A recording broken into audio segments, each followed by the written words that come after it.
Voici la première vidéo d'une série sur les transformations du plan.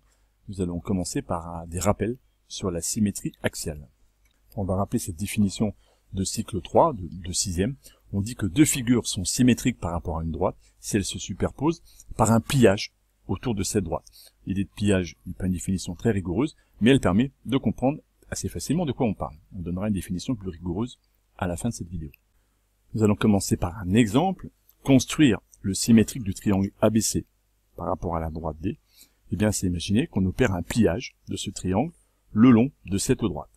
Et avec le quadrillage, c'est très facile, on obtient le triangle A'B', C'.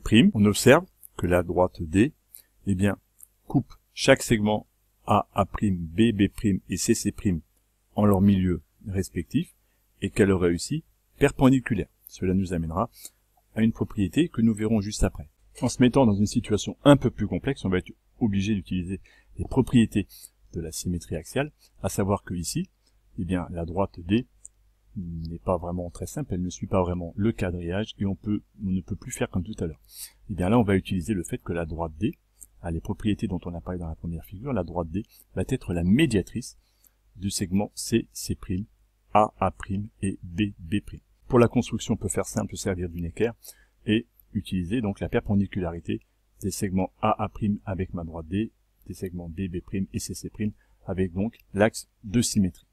On en arrive donc à cette propriété qui dit que si un point A' est l'image de A par une symétrie axiale d'axe D, alors eh bien cette droite D, elle est la médiatrice du segment A', c'est ce que nous venons de voir sur la figure.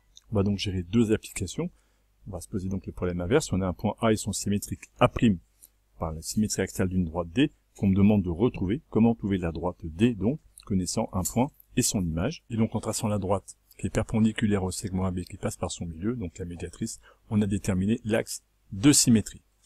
Et en se mettant dans une deuxième situation moins conviviale avec le quadrillage, eh bien, on trouve encore la médiatrice du segment AB, qui sera donc l'axe de symétrie. Cette médiatrice peut se tracer au compas, avec la construction déjà vue normalement en cycle 3 et en 6e. Dans ce type d'exercice, nous amène à une deuxième définition. On dira qu'une figure possède un axe de symétrie si le symétrique de cette figure se superpose à la figure de départ. Finalement, si on plie une figure et qu'on retourne sur la figure initiale, eh bien, on dira que la figure possède un axe de symétrie. On nous donne trois figures pour lesquelles on va essayer de trouver un axe de symétrie. Pour le carré, les deux médiatrices des côtés parallèles, 2 à 2, sont des axes de symétrie et les deux diagonales aussi.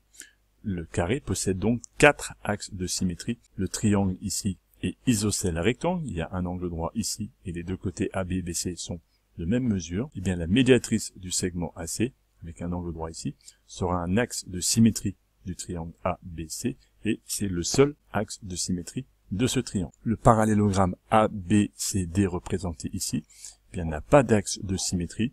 On comprend bien que si d'aventure tracer un axe comme ceci, eh bien il n'y aurait pas du tout de symétrie. Et la diagonale non plus ne serait pas un axe de symétrie, puisque le point C arriverait ici dans son symétrique, et le point A arriverait là, et la figure ne serait pas du tout la figure de départ. Donc le parallélogramme n'a pas d'axe de symétrie. Et pour conclure une propriété qui est intuitive mais qui va être pratique, la symétrie axiale conserve à l'identique la figure de départ, c'est-à-dire qu'elle conserve les longueurs et les mesures d'angle.